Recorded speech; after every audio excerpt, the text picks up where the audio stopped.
पकड़ लो बाँह रघुराई, नहीं तो डूब जाएंगे।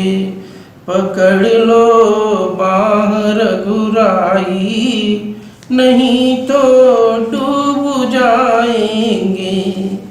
डगर ये अगाम अनजानी, डगर ये अगाम अनजानी, पथिक में मूढ़ अज्ञानी।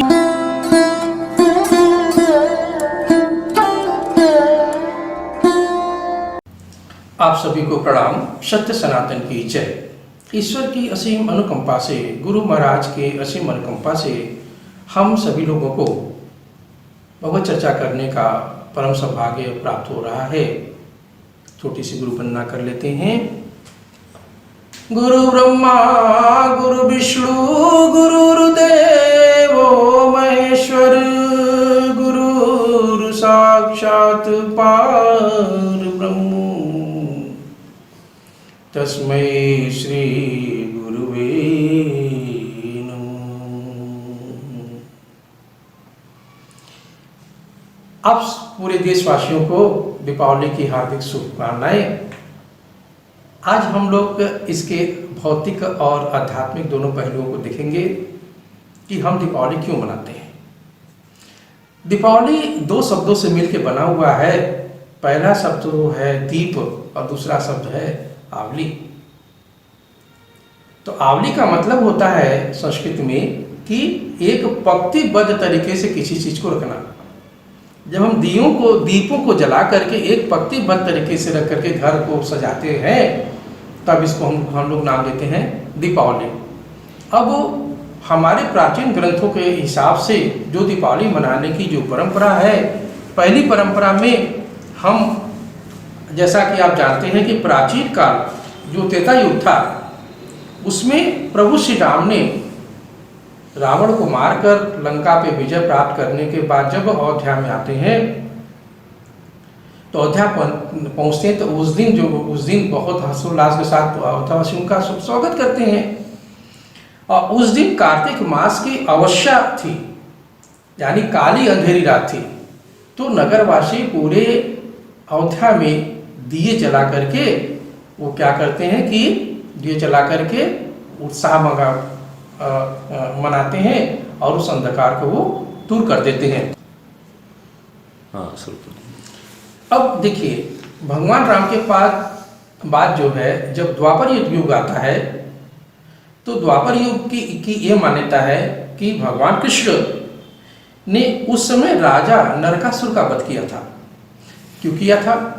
नरकासुर बहुत ही अत्याचारी था, बड़ा ही दुराचारी था। तो उसको एक ही सनक सवार थी, जिसको कह सकते हैं कि उसका दिमाग खराब हो गया था, कि उसको जब सुनाई पड़ता था कि फलाने राजा क्या कोई राजकुमारी है, सुंदर है, तो क्या करता था, उनको उठवा लेता था, उठवा करके बंदीगृह में बंदी बना देता था। इस प्रकार से करते करते उसने करीब 16,000 राजकुमारियों को बंदी बनाया। उनके तमाम तरह के उनको उसने कारागार में यातनाएं दी, अनेकों और भी उनको परेशान किया। तो अब कृष्ण भगवान क्या करते हैं कि उस नरकासुर को मारते हैं, और मार करके उन सभी राजकुमारियों को जब बाहर निकालते हैं, तो अब सामाजिक ये में तो अब दूसरे प्रकार की मान्यताएं हैं। लेकिन उन्होंने क्या किया उस समय, देखिए कि भगवान ने उन स्त्री जाति को क्या किया, संरक्षण प्रदान किया। और उस उल्लास में भी दीपावली का पर्व जो है वो मनाया जाता है। उस दिन भी कार्तिक मास की कृष्ण पक्ष की अमावस्या थी, मतलब अंधेरी रात थी। वहां भी दियों को पंक्तिबद्ध तरीके से घर घर में जला करके वहां पे अंधकार से प्रकाश की तरफ ले जाया गया।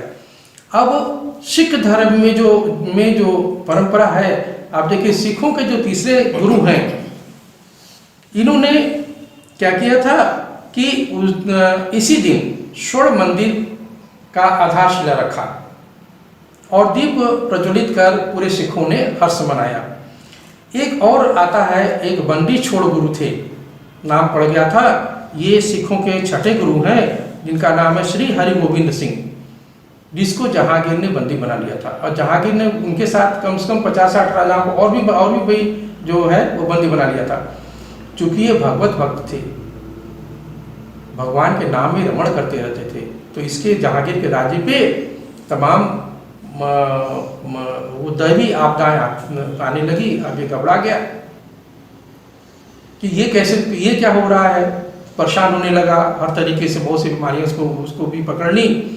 तो एक फकीर आया, फकीर ने कहा कि देखो तुम जिस गुरु महाराज को बंदी बना के रखे हो, जिनका आशीर्वाद तुम्हें मिलना चाहिए, उन्हीं को बंदी बना दिया तो तुम्हारा भला कैसे होगा।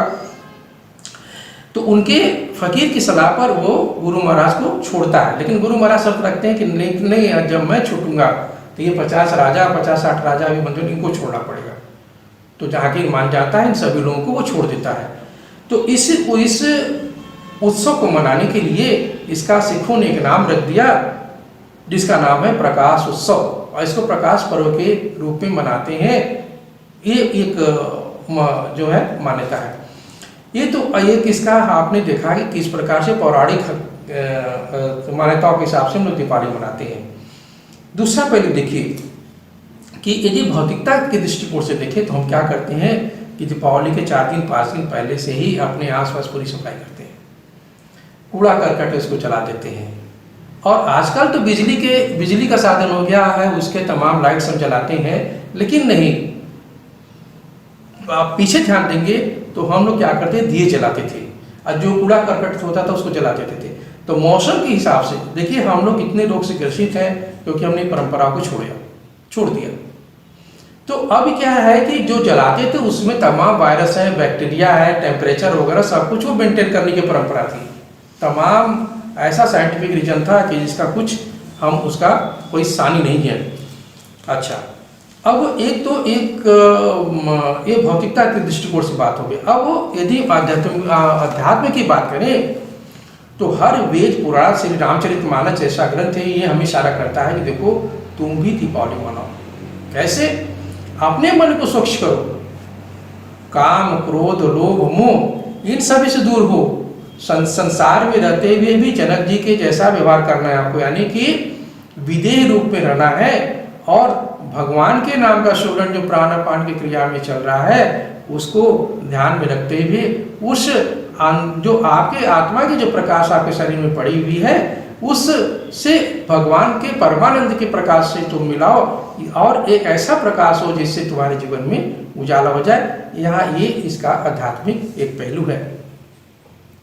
तो अब इस सब बातों को समझते हुए दीपावली आप सभी भी मनाएं, और अपने भी जो आसपास पड़ोस में जो दुश्मनी है, जो लोग एक दूसरे से वैमनस्य कर रहे हैं, उसको भूल करके आत्मन को प्रसन्न करते हुए आत्मा के प्रकाश को जलाइए और परमानंद का आनंद लीजिए, और सबको भी उसका आनंद दीजिए।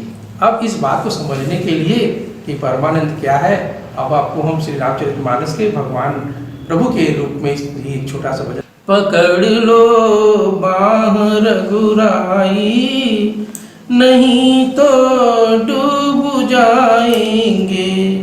पकड़ लो बाह रघुराई, नहीं तो डूब जाएंगे। डगर ये अगाम अनजानी, डगर ये अगाम अनजानी, पथिक में मूढ़ अज्ञानी। डगर ये अगाम अनजानी, पथिक में मूढ़ अज्ञानी।